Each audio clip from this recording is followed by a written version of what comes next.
Hi, friends. Miss Park here. I am so excited to be with you tonight to read you the next two chapters of our book, The Wild Robot. If you're following along with me, we're going to turn to chapter 34, which begins on page 96. I cannot wait to see where our journey with Roz goes today. Let's begin. Chapter 34, The Mother. Like most goslings, Brightbill followed his mother everywhere.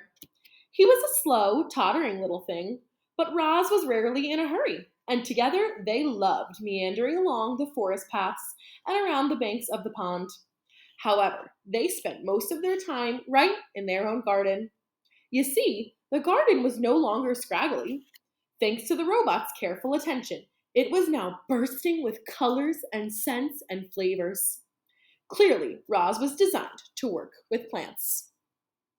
We have an awesome illustration already to get us started. Roz and Rainbow. Oh, Roz, you've been busy, said Tawny as her family grazed on the wonderland of growing things. This garden is glorious. You'll be seeing quite a lot of us around here. Tawny meant what she said. Each morning, around daybreak, Roz and Brightbill would hear quiet footsteps outside the nest. And there would be Tawny and Crown Point and their fawns, Willow, Thistle, and Brook, happily nibbling on the garden. The deer weren't the only regular visitors. The beavers became quite fond of gnawing on a certain hardy shrub at the end of the garden. Digdown, the old groundhog, popped up to munch on berries. Broadfoot, the giant bull moose, came by to chew on tree shoots. And of course, bees and butterflies were there every day, happily floating through the flowers. There always seemed to be friendly animals hanging around the garden. It was amazing how differently everyone treated Roz these days. Animals who once ran from the robot in fear now stopped by the nest just to spend time with her. The neighbors smiled and waved whenever Roz and Brightbill wandered past. And at the dawn truce, the other mothers were eager to share their parenting advice. Make sure Brightbill gets plenty of rest. A tired gosling is a cranky gosling. When the wind starts blowing from the north, you must immediately get Brightbill to safety. North winds always bring bad weather.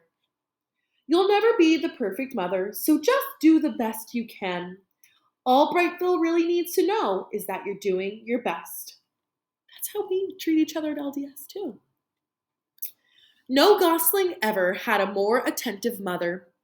Roz was always there, ready to answer her son's questions, or to play with him, or to rock him to sleep, or to whisk him away from danger. With a computer brain packed full of parenting advice and the lessons she was learning on her own, the robot was actually becoming an excellent mother. We're seeing this journey that Roz is going on. I'm turning to chapter 35 on page 100, The First Swim. Good afternoon, you two, said Ludwig as she waddled to the garden. Remember me, Brightbill? Ludwig. Very good, the old goose giggled. Now, Roz, do you know what tomorrow is? Tomorrow is swimming day. The day when all the parents take their goslings out on the pond for the first time. And you simply must be bringing Brightbill. Swim, said the gosling, shaking his tail feathers. Brightbill can go, said Roz, but I cannot swim. I cannot go in the pond with him. I will not be able to protect him. Who would have thought a big thing like you would be afraid of a little water? Loudwing laughed.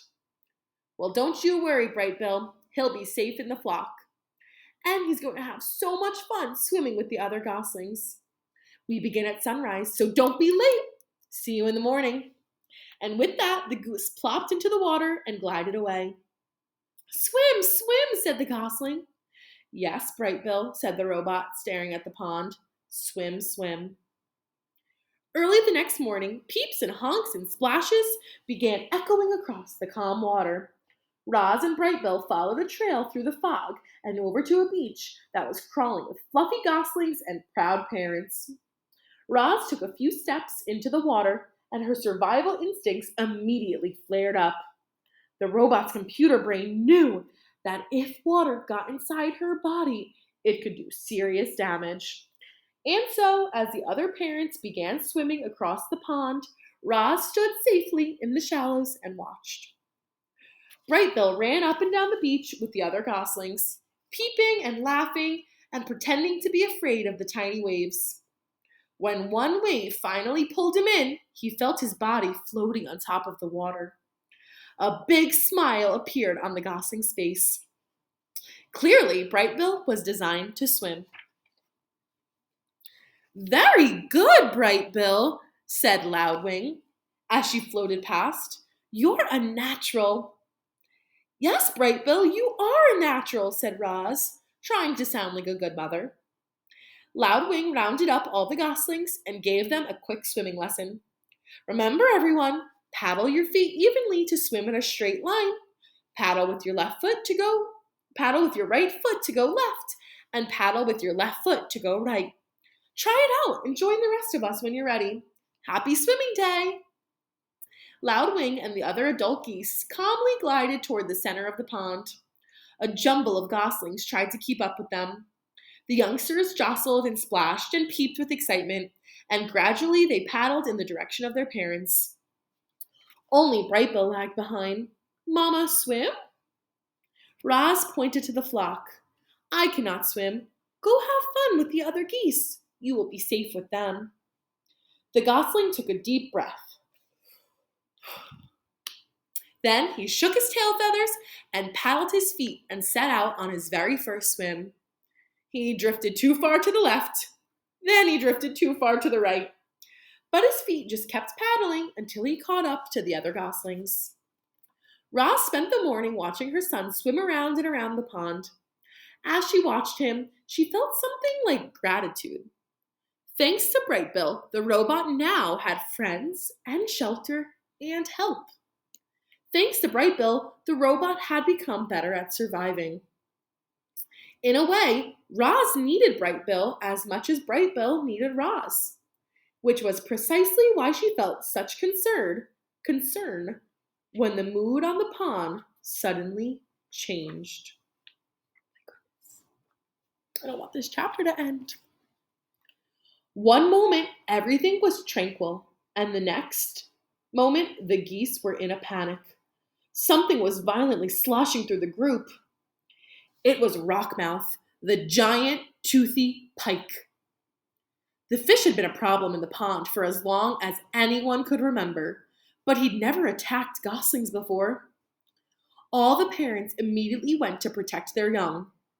All the parents except Roz.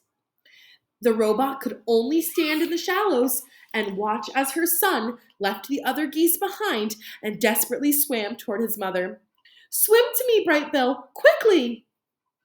The gosling kicked as fast as he could, but alone on the water, he made an easy target. The pond rippled as Rockmouth slashed below the surface. "Mama, helped!" squeaked Brightbill. The robot was terribly conflicted. Part of her knew that she had to help her son, but another part knew she had to stay out of deep water.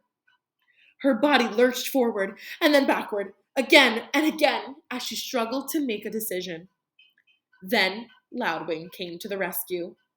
"Rockmouth, don't you dare harm that little darling!" The old goose fluttered over and splashed down right on top of the fish. "Leave him alone!" She pecked and kicked and beat her wings against the fish until he surrendered to the murky depths of the pond. Loudwing escorted Brightbill back to the beach, and a minute later, the gosling was in his mother's arms, safe and sound. "Rockmouth isn't as dangerous as he seems," said the goose out of breath, "but I think that's enough swimming for one day." Oh my goodness. That had my heart racing for a little bit, Tiger Cubs. I can't wait to see where chapter 36 takes you. Have fun reading with the next teacher. Have a great night, friends.